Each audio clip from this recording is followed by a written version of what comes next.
하겠습니다.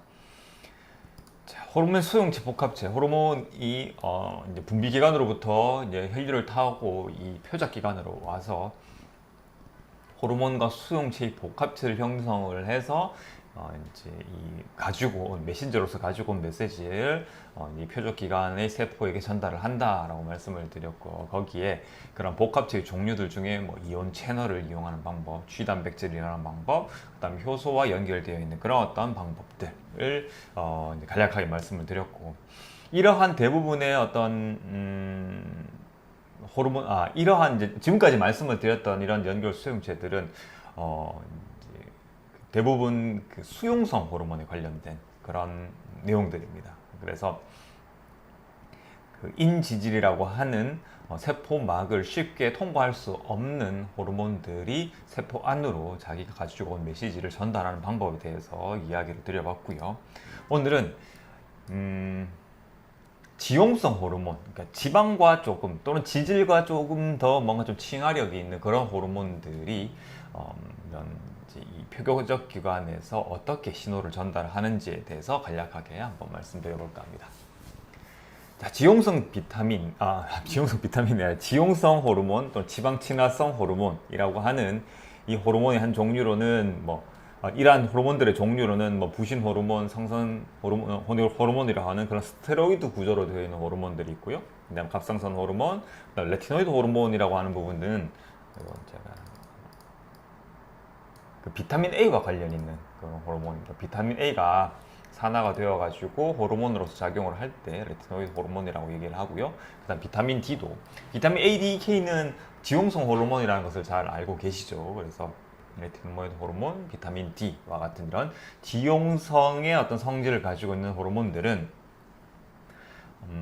앞선 시간에도 이제 지나가듯이 말씀을 드렸듯 이 인지질이라고 하는 이 세포막, 지금도 이 그림을 보시면은 동그랗게 해가지고 이렇게 되어 있는 게 보이실 겁니다. 동그란 머리 부분처럼 보이는 곳이 친수성, 물과 조금 더 이렇게 친화력이 있는 그런 겉을 이렇게 이제 담당하고 있는 부분이고요. 꼬리 부분이라고 할 수 있는 이제 그 지방산이 붙어 있는 이 부분은 이제 안쪽으로 이렇게 서로 모여져 있어 가지고 두 개의 층이 이제 세포막을 이루고 있습니다. 그래서 이거를 인지질 이중층이라고 하는데요.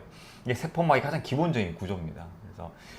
그래서 그 지용성 또 지방 친화성인 물질들은 이 세포막을 쉽게 가로지를 수가 있게 되는데요. 그렇기 때문에 세포막에 뭔가 어떤 수용체가 있질 않아도 세포질, 사이토플라즘이라고 하는 세포질과 아니면 핵 속으로 호르몬이 직접 들어와서 수용체, 복합체를 형성을 할 수 있게 됩니다.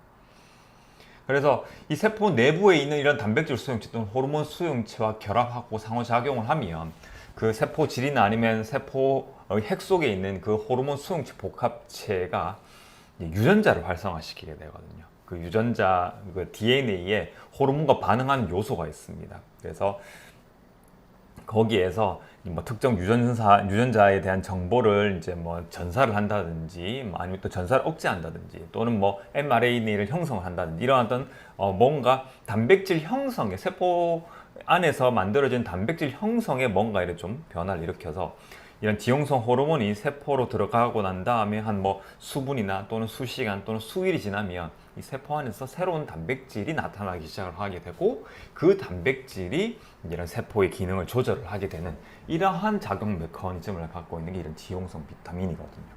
그래서 이온 채널을 이용하는 또는 G 단백질을 이용하는, 그 다음에 효소를 이용하는 이런 수용성 비타민과는 또 다른 그런 메커니즘을 갖고 있는 게 이 지용성 비타민입니다. 그래서 지용성 호르몬입니다. 지용성 비타민이 점점 자꾸 입이 익어서 그런 것 같습니다. 그래서 지용성 호르몬은 지용성 비타민과 다르죠. 네, 지용성 호르몬의 작용 메커니즘은 이 수용성 호르몬과는 이제 좀 다른 그런 어떤 이 기전을 가지고 있다라는 사실을 이제 오늘 이렇게 헬스 토픽을 이용해서 간략하게 한번 말씀을 드려봤습니다.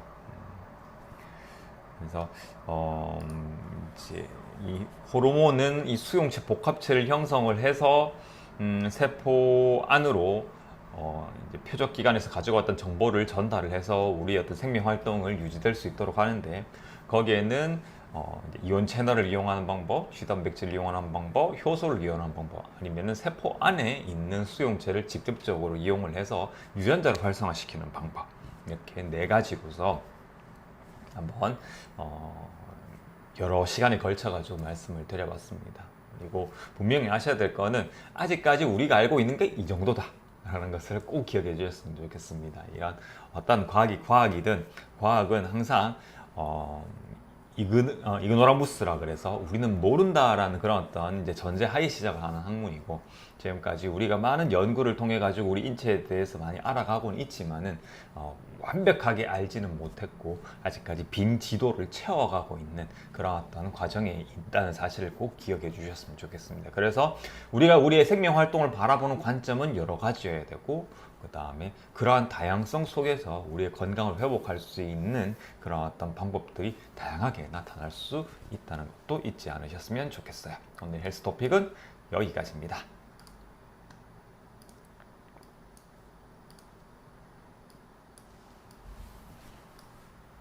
자, 호르몬이 그런 어떤 이 의학적인 또는 뭐 생화학적인 이런 어떤 그 사람 것을 이제 그런 학문적인 것을 전공하지 않은 사람들도 뭐 이렇게까지 알아야 돼, 이런 것까지 뭐 이렇게 시간을 들여서 해야 돼라고 생각을 하실 수도 있습니다. 하지만 계속해서 들으시다 보면 또 우리의 몸에 대해 가지고 여러분들께서 바라보시는 관점이 조금 더 뭔가 확장이 되시고 또 확대가 되실 거고요. 사실 건작품 캠프를 만나시기 전에 또는 한방내과를 내원하시기 전에 여러분들께서 우리의 몸에 대해서 생각하셨던 부분과 그 다음에 이곳에 계시면서 여러분들께서 여러분의 어떤 건강 상태라든지 몸을 바라보시는 관점, 그 다음에 건강을 어떻게 하면 유지를 해야 되겠다라고 하는 그런 어떤 여러분들의 어떤 생각과 태도가 많이 바뀌셨을 거거든요. 그리고 이러한 어떤 우리 몸에 대해 가지고 길지 않은 시간이지만 이렇게 여러분들에게 말씀을 드리는 이러한 내용들이 여러분들께서 지금도 눈에 보이진 않지만 여러분들께서 가지고 계신 그 어떤 여러분들의 어떤 그 생명력이 제일 잘하는 일이고, 그 다음에 그 정도로 상당히 뭔가 일단 우리의 어떤 그 생명력이라고 하는 것은 계속해서 잘 유지되는 데 있어가지고 최적화되어 있다는 것을 꼭 기억을 해주셨으면 좋겠습니다. 그게 그런 어떤 생명 활동에 대해서 우리 인간이 알고 있는 또는 의학이 알고 있는 그런 지식이라는 거는 정말 어떤 티끌밖에 안 되는 것 같고요. 저는 개인적으로 그렇게 생각을 합니다. 아무리 과학기술이 발달한다 하더라도 여러분들이 가지고 계신 그런 어떤 생명력을 다 알지는 못합니다. 그렇기 때문에 우리는 항상 생명에 대해서 좀 경이롭게 생각을 해야 되고 항상 조심스럽게 다루어 줘야 되는 것 같습니다. 그래서 우리 몸이 가장 잘할 수 있는 것을 더 잘할 수 있도록 만들기 위해 가지고는 어떤 것을 더 하려고 하기보다는 항상 우리 몸이 뭔가 더 잘할 수 있도록 안 좋은 것을 안 하는 방향으로 항상 어떤 생활 습관이나 식습관, 여러분의 삶의 어떤 태도를 잡으셔야 되고, 그것이 바로 건작품 캠프에서 건강한 자유라고 하는 이런 어떤 뭔가 목표를 제시하는 큰 이유이기도 한 것 같습니다.